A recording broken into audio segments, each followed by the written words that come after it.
दोस्तों, human genius Albert Einstein ने एक बार कहा था, compounding is the eighth wonder of the world. He who understands it earns it, he who doesn't page it. आइए इस phrase को हम एक कहानी के जरिए समझने की कोशिश करते हैं। कुछ समय पहले एक राजा हुआ करता था। वो एक बहुत अच्छा और सच्चा राजा था। वो गरीबों की मदद करता और बुद्धिमान लोगों की खूब इज्जत किया करता। पास ही के एक गांव में एक गरीब कवि अपने परिवार के साथ रहता था। वो इतना गरीब था कि कभी कभी उनके पास खाने के लिए भी कुछ नहीं होता था। राजा के इस दया भाव को सुन वो कवि अपनी कविता लेके उनके पास आया और अपनी सबसे अच्छी कविता राजा को सुनाई।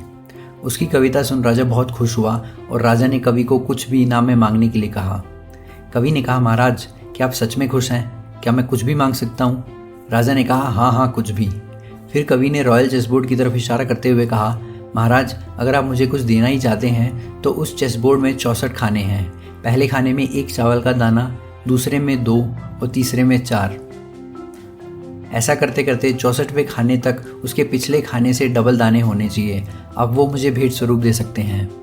राजा ने सोचा, कहीं इस कवि का दिमाग तो नहीं फिर गया है। कुछ समय तक सोचने के बाद राजा ने कवि से कहा, क्या तुम्हें बस चावल के दाने ही चाहिए, हीरे या जवाहरात नहीं? कवि ने कहा, नहीं महाराज, मेरा परिवार कई दिनों से भूखा है। अभी मुझे बस ये चावल के दाने ही संतुष्ट कर सकते हैं। फिर राजा ने अपने मंत्रियों को आदेश देते हुए कहा, कवि की इस इच्छा को पूरा किया जाए। राजा का आदेश सुन मंत्री ने पहले खाने में चावल का 1 दाना रखा, दूसरे में 2 और तीसरे में 4, चौथे में 8। जब गिनती 10वें खाने तक पहुंची तब उन्हें चावल के 512 दाने रखने पड़े। अब तक दरबार में किसी को कुछ समझ नहीं आया कि कवि राजा से हीरे जवाहरात भी मांग सकता था, लेकिन उसने मांगा तो क्या मांगा, चावल के कुछ दाने। वही मंत्री इस गिनती को आगे खानों में बढ़ाते चले गए और जब वो 20वें खाने पे पहुंचे तब तक दानों की संख्या 5,24,288 हो गई। आधे हिस्से तक आते आते 32वें खाने में चावलों की दानों की संख्या 214,74,83,648 हो गई। जल्दी गिनती अरबों खरबों में बदल गई और जब ये 64वें खाने पे पहुंचे तो गिनती कुछ ऐसी थी। अब इस गिनती को तो मैं एक सांस में भी नहीं बोल सकता। ये लगभग धरती की पूरे वेल्थ के बराबर या उससे भी ज़्यादा है और राजा को अपना सारा राजपाट उस चतुर कवि को देना पड़ा। कहानी का मॉरल, कंपाउंडिंग में बहुत ताकत है दोस्तों। अब इस कहानी से कंपाउंडिंग की कुछ सीख लेके हम अपनी रियल लाइफ में अपने रियल पैसों पे इम्प्लीमेंट करते हैं, जो आपको हेल्प करेगा आपकी इंटेलिजेंट इन्वेस्टिंग में। अगर आप यंग हो, अपने अर्ली या मिड 20s में और अपनी फाइनेंशियल जर्नी 0 या बहुत कम रुपयों से स्टार्ट करते हो हो सकता है आप अपने 10 से 15 साल लगा दो या उससे भी ज़्यादा टाइम अपना पहला करोड़ जमा करने में। लेकिन आपकी लाइफ का दूसरा करोड़ रुपया सिर्फ और सिर्फ 3 से 5 साल के अंदर आएगा, वो भी बिना कुछ काम किए या और पैसा जमा किए। फिर उसके बाद के 2 और करोड़ उसके 3 से 5 साल में ऐड हो जाएंगे। मतलब अगर आप अपने 20s में हो और जब आप 50 साल के हो गए तब आपके पास 5 करोड़ रुपए होंगे। अब इस पर विश्वास करना तो मुश्किल है, लेकिन ये सच है और ये सब होगा कंपाउंडिंग से। यहाँ आप अपना पहला करोड़ तो 40 साल की उम्र तक कमाते हो, लेकिन बाकी के 4 से 5 करोड़ अगले 10 साल में बन जाते हैं। And this is the magic of compounding. अगर कंपाउंडिंग को आसान भाषा में समझें तो जब आपका इंटरेस्ट अमाउंट आपके प्रिंसिपल अमाउंट के साथ मिलकर और इंटरेस्ट कमाता है, उसे कंपाउंडिंग कहते हैं। एग्जाम्पल, मान लो आपके 1 लाख रुपए पहले साल में 15% रेट से 15,000 रुपये कमाते हैं तो अगले साल इंटरेस्ट होगा 17,250, क्योंकि यहाँ दूसरे साल 1 लाख रुपए ने नहीं 1,15,000 रुपयों ने इंटरेस्ट कमाया है और आने वाले हर साल में ये इंटरेस्ट बढ़ता ही चला जाएगा। इसे कहते हैं कंपाउंडिंग ऑफ मनी। यहाँ इंटरेस्ट प्रिंसिपल के साथ मिलकर और इंटरेस्ट कमाता है और ये सब इस वीडियो में हम डिटेल में समझेंगे कुछ एग्जाम्पल्स के थ्रू। लेकिन उससे पहले हम जान लेते हैं कि आपको आपका पैसा डबल करने में 5 साल ही क्यों लग रहे हैं, 3 या 4 साल क्यों नहीं, या 8 या 10 साल क्यों नहीं। तो एक बड़ा इंटरेस्टिंग रूल है 72 का। मान लो अगर आपको 15% का रिटर्न मिलता है मार्केट से, तो आपको 72 को उस रेट ऑफ रिटर्न से डिवाइड करना होगा और जो आपका नंबर आएगा वो होगा आपका टाइम पीरियड। यानी यहाँ लगभग 5 साल में 15% रेट से आपका पैसा डबल हो जाएगा। आप 72 को अपने रेट ऑफ रिटर्न से डिवाइड कर सकते हैं और देख सकते हैं कि कितने टाइम आपका पैसा डबल होगा। यहाँ अगर आप अपना पैसा किसी भी नॉर्मल से इंडेक्स फंड में लगाते हो तो आपको एवरेज 15% का रिटर्न मिल ही जाएगा। ये कम भी हो सकता है और ज़्यादा भी, ये डिपेंड करता है उस टाइम मार्केट की सिचुएशन क्या है। लेकिन अक्सर देखा गया है मार्केट 15% का एवरेज रिटर्न दे ही देता है, मतलब हर 5 साल में आपका पैसा दुगना हो जाता है। वहीं अगर आप अपना पैसा किसी एफडी में डालते हो तो वहाँ आपको 5 से 6% का इंटरेस्ट मिलता है, यानी आपके पैसे को डबल होने में 12 से 14 साल लग जाएंगे दोस्तों। अगर आप 20 से 22 साल के हो तो ये वीडियो स्पेशली आपके लिए है, क्योंकि जितना जल्दी आप कंपाउंडिंग को लाइफ में यूज़ करने लगोगे आपके लिए उतना ही अच्छा रहेगा और आप उतना ही जल्दी अमीर बन सकते हो और अपना पहला करोड़ कमा सकते हो। सो इस वीडियो को बिना स्किप किए एंड तक ज़रूर देखो। दोस्तों, पावर ऑफ कंपाउंडिंग को समझने के लिए हम एक एग्जाम्पल लेते हैं। 2 दोस्त हैं, एक का नाम है बॉबी और एक का नाम है सनी। दोनों की एज 20 साल है और दोनों को एक अच्छी कंपनी में एक जॉब ऑफर होती है और उन्हें एचआर सैलरी डिस्कशन के लिए बुलाता है और उन्हें 2 ऑप्शन देता है। पहला ऑप्शन 1 साल के लिए 1 लाख रुपए पर मंथ की सैलरी और दूसरा ऑप्शन या 1 रुपये पर मंथ की सैलरी ले सकते हैं, लेकिन यहाँ उन्हें हर महीने उनकी सैलरी डबल होके मिलेगी। मतलब पहले महीने 1 रुपये, दूसरे महीने 2 और तीसरे में 4। अब बॉबी यहाँ पहला ऑप्शन चुनता है क्योंकि उसे 1 लाख रुपए की फिक्स सैलरी दिखाई दे रही थी, बट सनी को कंपाउंडिंग की ताकत पता थी। वो दूसरे ऑप्शन के लिए जाता है, बट इस फैसले से बॉबी और उसके दोस्त सनी पे बहुत हंसते हैं और कहते हैं तूने तो 1 रुपये की सैलरी एक्सेप्ट कर ली। अब इसे फास्ट फॉरवर्ड करके समझते हैं। बॉबी को हर महीने 1 लाख रुपए मिलेंगे, जिसे 2 साल में उसके पास 24 लाख रुपए का अमाउंट होता है, जो कि बिल्कुल भी बुरा नहीं है दोस्तों। बट जैसा कि सनी के पैसे हर महीने डबल हो रहे थे, उसे 2 साल के एंड में मिलेंगे 1,67,77,215 रुपीज़, यानी बॉबी से ऑलमोस्ट 7 टाइम्स ज़्यादा पैसा, जैसा कि आप इस चार्ट में देख सकते हो। अब आप देखोगे कि यहाँ में जो मिल रहा है वो है 100% रिटर्न, जो कि बिल्कुल भी पॉसिबल नहीं है, बट यहाँ हमें बहुत कुछ सीखने को मिलता है। अगर आप देखोगे तो इस अमाउंट की आधी वैल्यू हमें आखिर के महीने में मिल जाती है और स्टार्टिंग में बस 1 रुपया मिलता है, जिसे लोग समझ नहीं पाते हैं और गिव अप कर देते हैं। बट अगर आप लॉन्ग टर्म में देखोगे तो पता चलेगा कि कंपाउंडिंग की ताकत क्या है।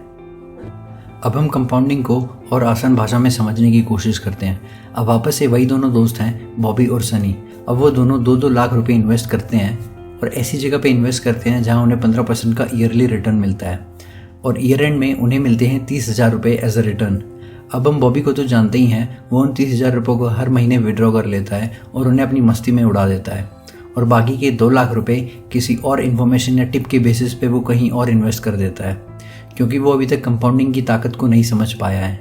लेकिन सनी ने उन 30,000 रुपये के प्रॉफिट को इन्वेस्टेड रखा और विड्रॉ नहीं किया। अब अगले साल उन दोनों को 15% का रिटर्न मिलता है और फिर बॉबी उन 30,000 रुपये को एज अ फ्री मनी समझकर विड्रॉ कर लेता है और सारे पैसों को शॉपिंग में उड़ा देता है। लेकिन सनी को सेकेंड ईयर 30,000 की जगह 34,500 का रिटर्न मिलता है, क्योंकि उसने अपनी 30,000 रुपये को इन्वेस्टेड रखा था, तो उन 30,000 रुपये का भी उससे रिटर्न मिला है। इसलिए सनी को दूसरे साल 4,500 ज़्यादा इंटरेस्ट मिला। दोस्तों, अभी अमाउंट आपको इतना बड़ा भी नहीं लग रहा होगा और इसे तो सनी बिल्कुल भी अमीर नहीं बन पाएगा। अब फास्ट फॉरवर्ड करके आगे जाते हैं। मान लो 15 साल निकल गए हैं। बॉबी हर साल अपने 15% रिटर्न को विड्रॉ कर लेता है और उन्हें उड़ा देता है। लेकिन यहाँ सनी को 15 साल के बाद जो रिटर्न मिलेगा वो है 2,12,271 रुपये, यानी जहाँ बॉबी को अब भी साल के 30,000 रुपये एज ए इंटरेस्ट मिल रहे थे, वहीं सनी को 2 लाख का इंटरेस्ट आ रहा था और बॉबी का अभी टोटल अमाउंट 2 लाख रुपये है। वहीं सनी का टोटल अमाउंट कंपाउंड होके 16,27,412 रुपये, यानी बॉबी से कुल 8 टाइम्स ज़्यादा हो चुका है। और ये है पावर ऑफ कंपाउंडिंग दोस्तों, अगर आप अपने पैसे को निकालते नहीं हो और उसे इन्वेस्ट रखते हो तो कुछ ही सालों में आपका पैसा कई गुना ज़्यादा बढ़ जाता है। अब ऐसा क्यों है? क्योंकि बॉबी जी रहा था सिंपल इंटरेस्ट की लाइफ और सनी जी रहा था कंपाउंड इंटरेस्ट की लाइफ। अब दोस्तों, हमें सिंपल इंटरेस्ट और कंपाउंड इंटरेस्ट दोनों ही स्कूल में सिखाया जाता है, लेकिन ईजी होने के कारण सिंपल इंटरेस्ट हम जल्दी समझ जाते हैं और वही हमारी पूरी लाइफ हमारे साथ चलता है, जिसकी वजह से हम कंपाउंड इंटरेस्ट को समझ ही नहीं पाते। लेकिन अगर आप लाइफ के अर्ली स्टेज पे कंपाउंड इंटरेस्ट को समझ जाते हो तो ये आपको बहुत जल्द अमीर बना सकता है। अब टाइम की बात हो ही रही है तो टाइम का फैक्टर हम कंपाउंडिंग में देख ही लेते हैं। अब हम कंपाउंडिंग के सबसे इम्पोर्टेंट फैक्टर को देखेंगे, जो कि है टाइम। टाइम का कंपाउंडिंग में बहुत ही बड़ा रोल होता है। तो चलिए इसे एक एग्जांपल से समझते हैं। एक है बॉबी, जिसे आप अभी तक जान ही चुके होंगे, और दूसरा है विकी। और अब 5 साल हो चुके हैं और अब बॉबी की एज है 25 साल और विकी की एज है 30 साल।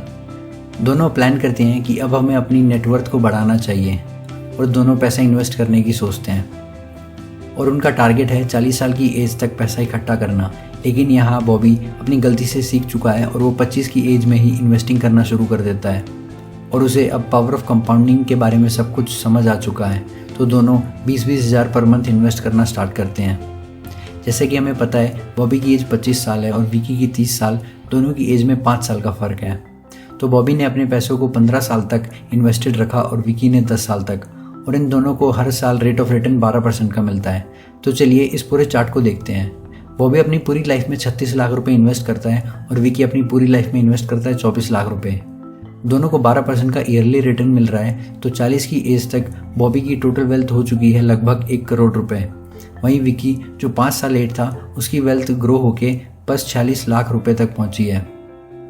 तो देखा जाए तो दोनों का सब कुछ सेम है, बस डिफरेंस है तो 5 साल का। बॉबी ने 5 साल पहले इन्वेस्टिंग की थी और विकी ने 5 साल बाद, और विकी की टोटल वेल्थ बॉबी से आधी है। और अब अगर विकी को 1 करोड़ रुपए कमाने हैं तो उसे और 5 साल वेट करना पड़ेगा, लेकिन तब तक बॉबी की वेल्थ ग्रो होकर 2 करोड़ हो चुकी होगी, मतलब विकी से डबल। अब बॉबी हमेशा विकी से आगे रहेगा, क्योंकि बॉबी पावर ऑफ कंपाउंडिंग के बारे में सीख चुका है और उसे पता है जो लोग जल्दी इन्वेस्टिंग करते हैं उन्हें कितना बड़ा फ़ायदा हो सकता है। उसी तरह अगर आप अपने 20s में हो तो जल्दी से इन्वेस्टिंग की शुरुआत कर दो। ज़रूरी नहीं कि आपको भी 20,000 रुपये से इन्वेस्टिंग करनी होगी, आप 1,000 रुपये से भी शुरुआत कर सकते हो, लेकिन आपको पता होना चाहिए कि कंपाउंडिंग कैसे काम करती है। स्टार्ट में आपके रिटर्न्स छोटे हो सकते हैं, आपको लगेगा कि हमारी वेल्थ ग्रो भी हो रही है या नहीं, लेकिन अगर आप वेट करते हो तो लॉन्ग रन में आपको गारंटीड बड़ा फ़ायदा ज़रूर मिलेगा। इसलिए जितना जल्दी आप स्टार्ट करते हो उतना ही आपके लिए बेटर रहेगा और उतना ही जल्दी आप अमीर बन सकोगे। इसलिए अगर आप अपनी 20s में हो और आप किसी अमीर आदमी को देखते हो जो 50 साल का है और उसके पास बहुत ज़्यादा पैसा है, तो उसका मतलब ये बिल्कुल नहीं कि वो आपसे ज़्यादा अमीर है, क्योंकि अभी आपकी लाइफ बस स्टार्ट ही हुई है और आपकी एज अब भी उससे 30 साल कम है। और हो सकता है जब आप उसकी एज तक पहुंचो तो आपके पास शायद उससे भी ज़्यादा पैसा हो। इसलिए टाइम का एक बहुत बड़ा इंपॉर्टेंट रोल है दोस्तों। और अगर आप कहीं से 12 से 15% का रिटर्न कमा लेते हो तो उसे यूं ही मत उड़ाओ, उसे वापस री इन्वेस्ट कर दो, क्योंकि स्टार्ट में आपको 12 या 15% कुछ खास ना लगे, बट आपको पता होना चाहिए इतना छोटा सा अमाउंट आगे चलकर कितना बड़ा बन सकता है। सो दोस्तों, ये थी पावर ऑफ कंपाउंडिंग। लेकिन लोग क्या करते हैं, वो इसके अगेंस्ट जाते हैं और लोन ले लेते हैं और उससे भी बड़ा ब्लंडर कर देते हैं, क्रेडिट कार्ड पे खर्चा कर देते हैं, जहाँ प्रॉपर कंपाउंडिंग हमारे अगेंस्ट में काम करती है।